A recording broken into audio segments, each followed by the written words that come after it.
नमस्कार दोस्तों, स्वागत है आपके मेरे YouTube चैनल पर एक बार फिर से।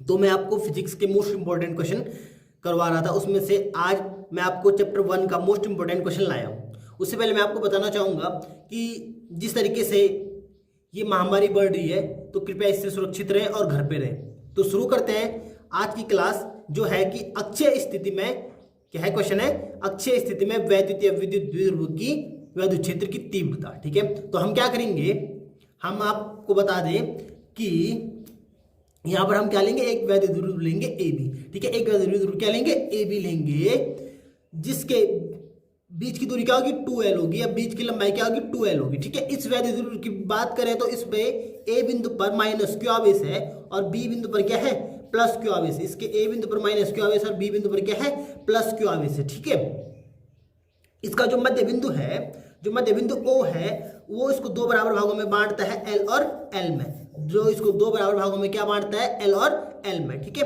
तो अब देखिए हमें जिस बिंदु पर वैद्युत क्षेत्र की तीव्रता निकालनी है वो बिंदु क्या है P है, और उस P बिंदु पर तीव्रता E1 बाहर की ओर है और E2 क्या है अंदर की ओर है, और हमने इस पर परिणामी तीव्रता क्या निकालनी है, E की वैल्यू निकालनी।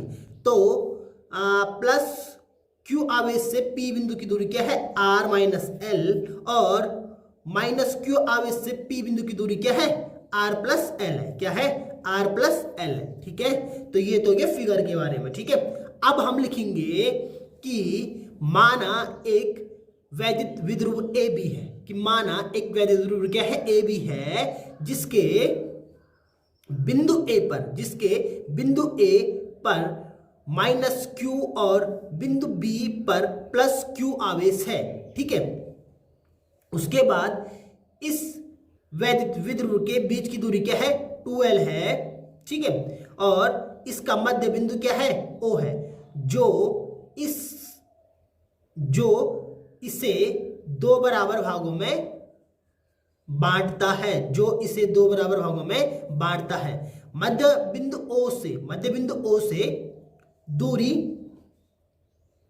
मध्य बिंदु O से R दूरी पर क्या है P बिंदु है, जिस पर वैद्युत क्षेत्र की तीव्रता ज्ञात करनी है। ठीक है, इस P बिंदु पर हमने क्या निकालनी, वैद्युत क्षेत्र की तीव्रता निकालनी। तो ये हमने लिख दिया है। ठीक है, क्या लिखा है कि माना एक वैद्युत द्विध्रुव ए बी है, जिसके बिंदु A पर माइनस क्यू और बिंदु B पर प्लस क्यू आवेश है। इस वैद्युत द्विध्रुव के बीच की लंबाई क्या है 2l है। इसका मध्य बिंदु O है, जो इसे दो बराबर भागों में बांटता है। मध्य बिंदु O से R दूरी पर P बिंदु है, जिस पर वैद्युत क्षेत्र की तीव्रता ज्ञात करनी है। ठीक है, तथा माइनस क्यू आवेश से बिंदु P की दूरी R प्लस एल है, तथा प्लस क्यू आवेश से बिंदु P की दूरी क्या है R माइनस एल है। ठीक है, इतना करने के बाद अब इसका क्या करते हैं, डेरिवेशन स्टार्ट करते हैं। तो डेरिवेशन स्टार्ट क्या करते हैं कि सबसे पहले हमने लिखते हैं कि प्लस क्यू आवेश के कारण P बिंदु पर वैद्युत क्षेत्र की तीव्रता, तो प्लस क्यू आवेश के कारण P बिंदु पर वैद्युत क्षेत्र की तीव्रता क्या हो जाती है,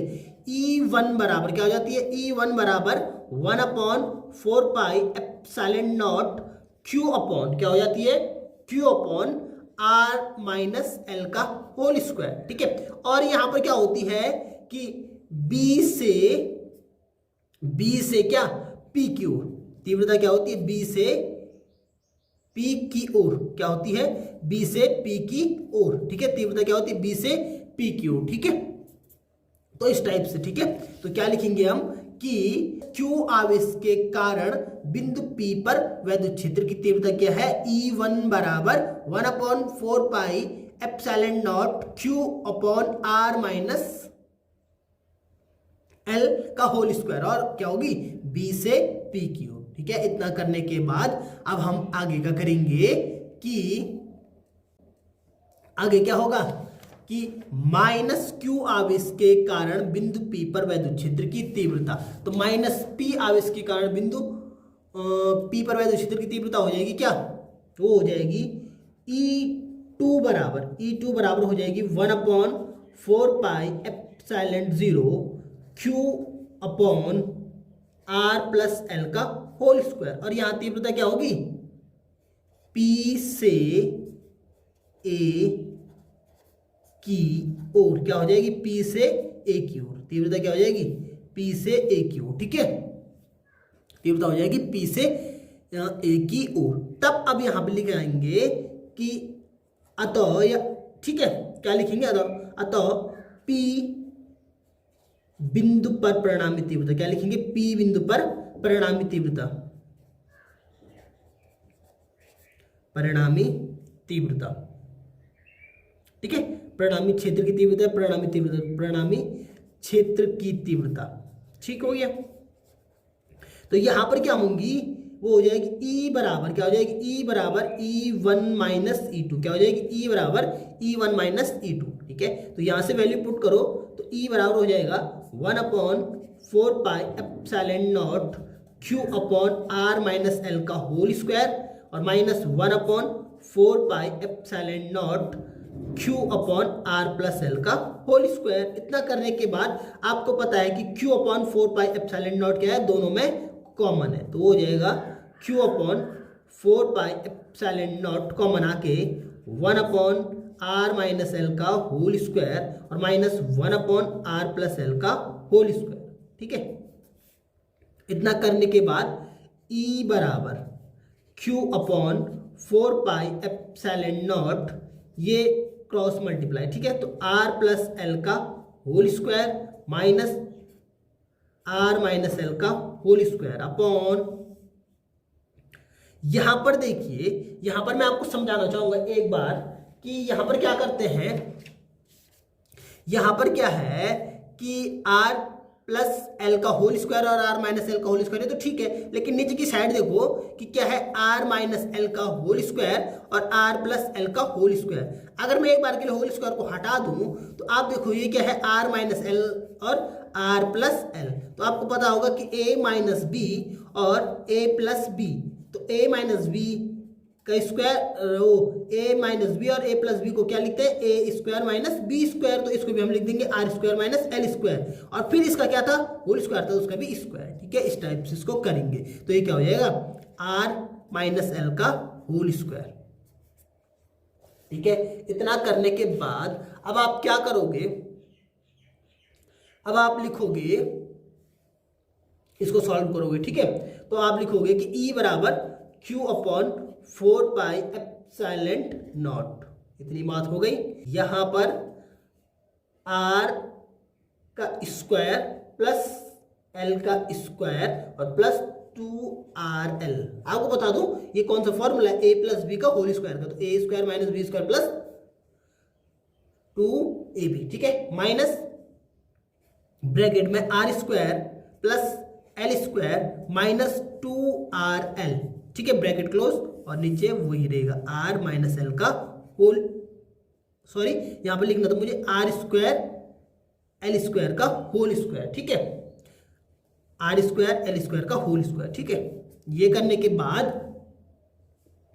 अब क्या हो जाएगा, अब हो जाएगा E बराबर Q upon 4 pi epsilon not, देखिए R square plus L square plus 2RL minus R square minus L square और प्लस 2RL, ठीक है, और upon R square minus L square का होल स्क्वायर।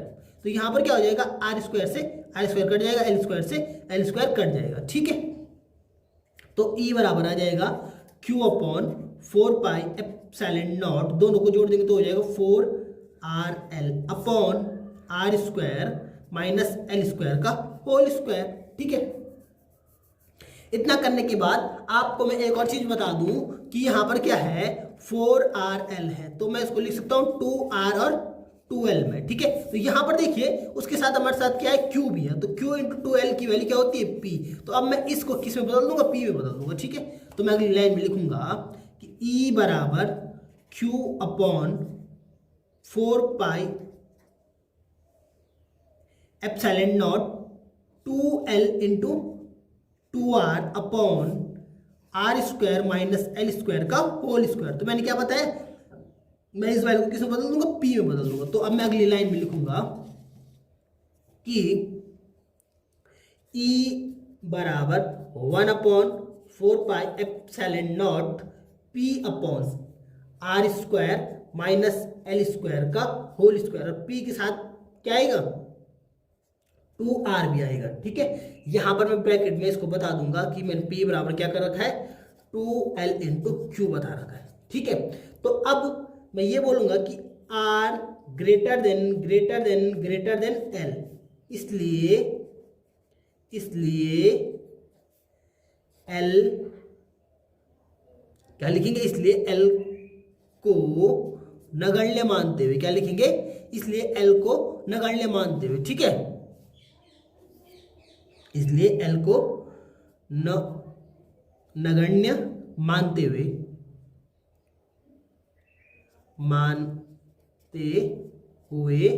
छोड़ देते हैं। ठीक है, क्या लिखेंगे कि r ग्रेटर देन l, इसलिए l को नगण्य मानते हुए छोड़ देते हैं। l को छोड़ देंगे तो क्या हो जाएगा, e बराबर 1/4 पाई epsilon not p into 2r upon r का स्क्वायर। ठीक है, तो ये हो जाएगा e बराबर 1/4 पाई epsilon not p into 2r upon r की पावर 4, और इससे ये कट जाएगा तो e बराबर आ जाएगा 1/4 पाई epsilon not p upon r का क्यूब। तो ये आपके पास आ गया अक्षय स्थिति में वैद्युत विद्युत की तीव्रता। ठीक है, अगर आपको वीडियो अच्छी लगी हो तो लाइक एंड शेयर कीजिए और चैनल को सब्सक्राइब भी कीजिए। अगर आपको वीडियो अच्छी लगी हो तो लाइक एंड शेयर कीजिए, और अगर आप चैनल पर नए हो तो चैनल को सब्सक्राइब भी कीजिए। Thank you.